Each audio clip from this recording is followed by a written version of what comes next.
The rise and fall of the Choneros, Ecuador's drug trafficking opportunists. The Choneros, a name that once sparked fear in the hearts of many in Ecuador, have been largely pushed out of the country's major cities. Rival cartel groups have taken up what used to be strongholds of the Choneros, and this decline is one of the most alarming in the history of drug gangs. What led to this decline? How big was the Choneros drug cartel? Let's find out. A gang with more than 20 years of history, Los Choneros is well known for its involvement in drug trafficking, hitmen, and jail offenses.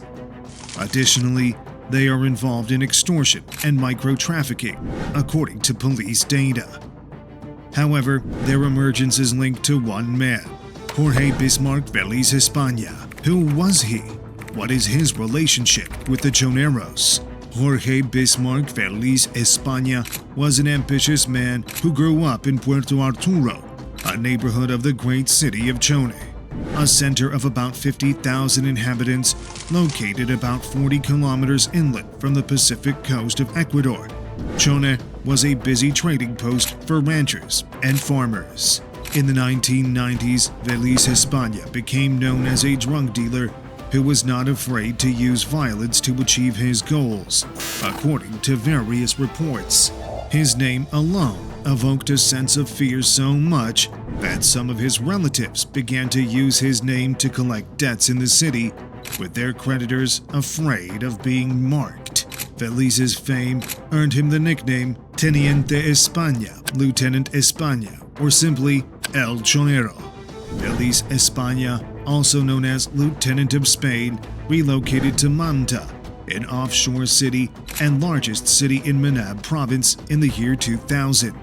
He had recognized an opportunity. The port of Manta witnessed a steady influx of cocaine from Colombia, with local criminal gangs either assisting to ship it from the port or transporting it farther south through Manab. Feliz España sent about attempting to unify this operation under the authority of a criminal organization that had adopted his moniker, the Choneros. The Choneros would eventually rise to prominence as one of Ecuador's most dangerous gangs. By 2011, the organization had established significant networks both inside and outside of jails, which they utilized to regulate drug trafficking, conduct extortion rackets, and orchestrate contract executions. Their ascent to power was marked by opportunistic alliances and drawn-out feuds, one of which would cost Jorge Feliz his life. Rivalry at the very beginning. In 2000, Los Choneros seized control of the drug distribution networks in Manta. Before long, the gang grew into Santo Domingo, Los Roses, Guayas, and Pichincha territory, using hitmen, abduction, and extortion in their expansion attempts. Competing gangs like Los Choneros, a micro-trafficking organization that assisted in overseeing certain cocaine shipments moving through the region, emerged in the middle of these illegal operations and expansion attempts. The criminal rivalry became violent when Los Choneros assassinated Lieutenant Spain's wife in 2005. A plethora of homicides, kidnappings, extortions, and the Choneros-Choneros gang war soon garnered national notice. The Choneros, however, gradually gained the upper hand by building the proper allies. More strong actors already controlled the cocaine trade, notably Ecuador's most notorious drug trafficker, Washington Prado Alava, alias Gerald, who was based in Manab. Gerald came from a similar background as Feliz España.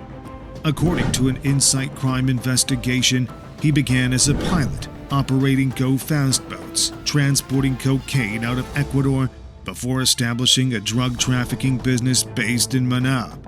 Gerald, at his peak, was sending out 3 to 4 boats every week, each filled with up to a ton of cocaine.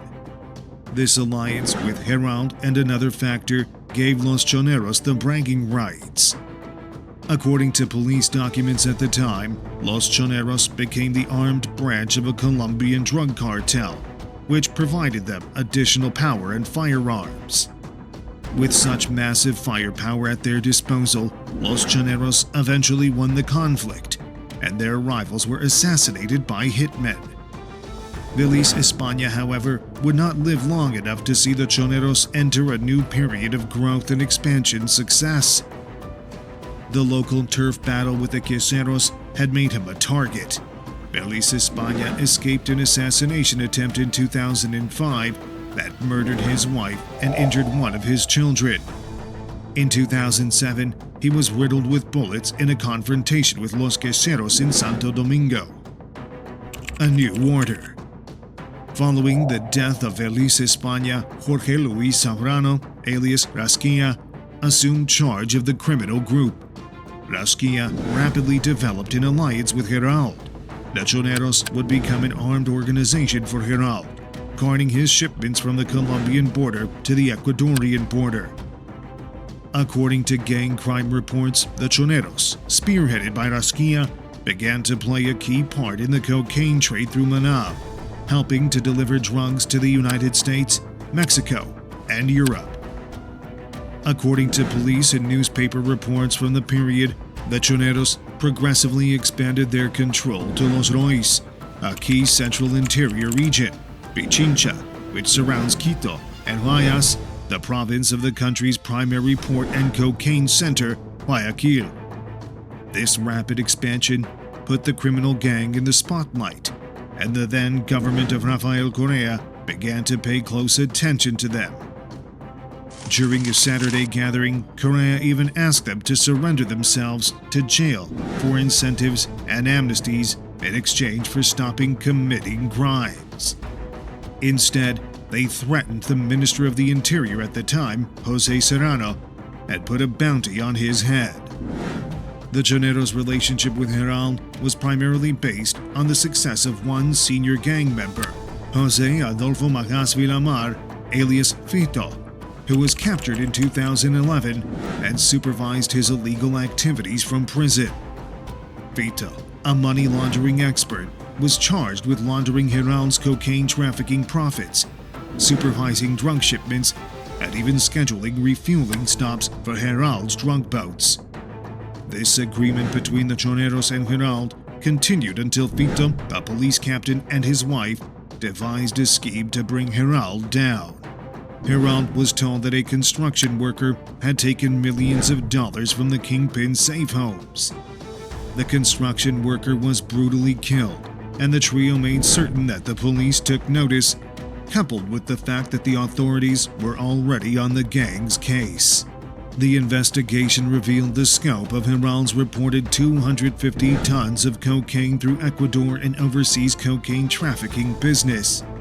He was detained in Colombia in April 2017 and extradited to the U.S. in 2018, where he is now incarcerated for 19 years. With all the structure, strength, and connections required to establish themselves as Ecuador's largest drug trafficking organization, the Choneros proceeded to fill the void left by Gerald's imprisonment. The leaders of the Choneros gang had been in prison since 2011. Rasquilla had a warrant for his arrest due to the murder of Jairo Carreño. He was apprehended in June 2011 and later sentenced to 20 years in prison. In 2013, Rasquilla and other members of Los Choneros escaped from La Roca, a maximum security prison in Guayaquil. However, in November of the same year, he was recaptured in Bogota. Fito, on the other hand, was convicted in 2011 and given a 34-year sentence for various crimes, including murder and drug trafficking. He orchestrated Gerald's downfall from jail. The third member of the group, Junior Roldan, also known as JR, had been incarcerated since 2010 for his involvement in multiple homicides. Despite being behind bars, their criminal activities thrived. They continued to oversee their drug trafficking operations from prison and expanded into extortion, contract killings, and contraband trade.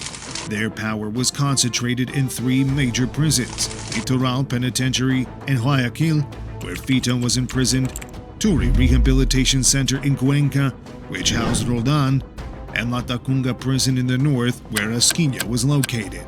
Soon, Choneros-affiliated gangs emerged in different prisons, assisting in drug trafficking control in nearby areas.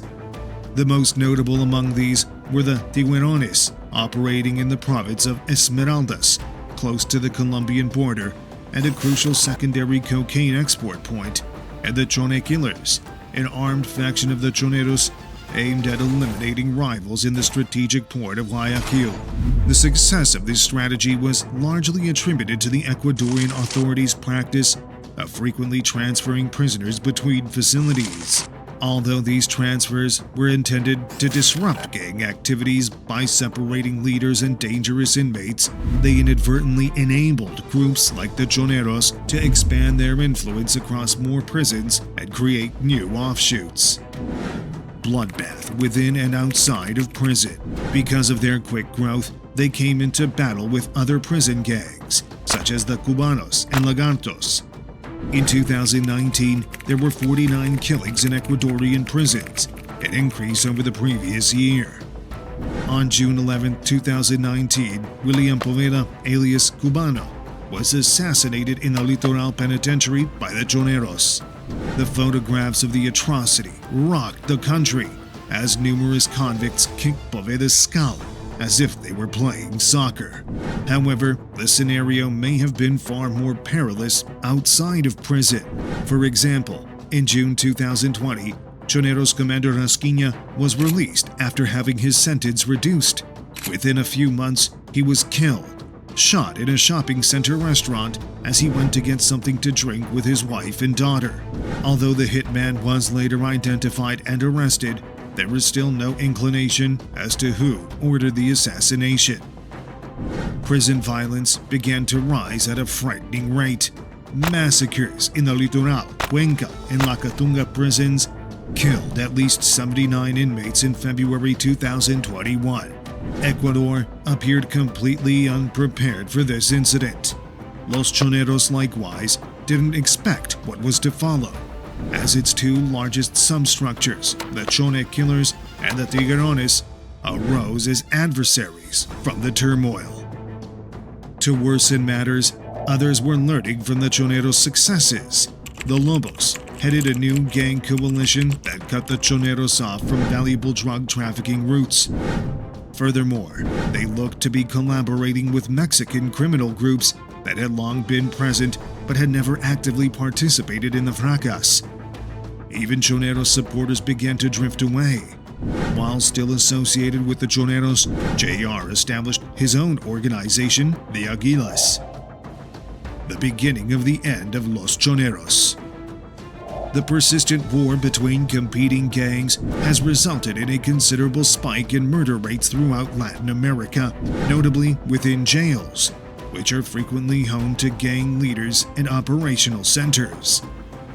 This gang war, which continues to this day, has been a key contributor in the high increase in killings. Between 2021 and 2022, more than 419 inmates in Ecuadorian jails were brutally murdered in grisly murders utilizing machetes, automatic guns, and even explosives. The Choneros have been expelled from Guayaquil and other urban areas, but they still hold significant power in their native base of Manab.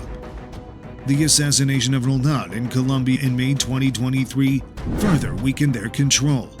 Although Fito is currently incarcerated, the Lobos have taken over to fill the resulting vacuum. The Lobos have acquired more territory inside and outside of jails in the previous 2 years. Aside from drug trafficking, they've begun illicit mining in many areas. They have deposed the Choneros and established dominion. Today, the Choneros are still a force to be reckoned with in the drug world, but their influence is certainly not what it was at the beginning of their operations. They are in a downward curve, and it is believed that the once feared drug cartel will one day cease to exist.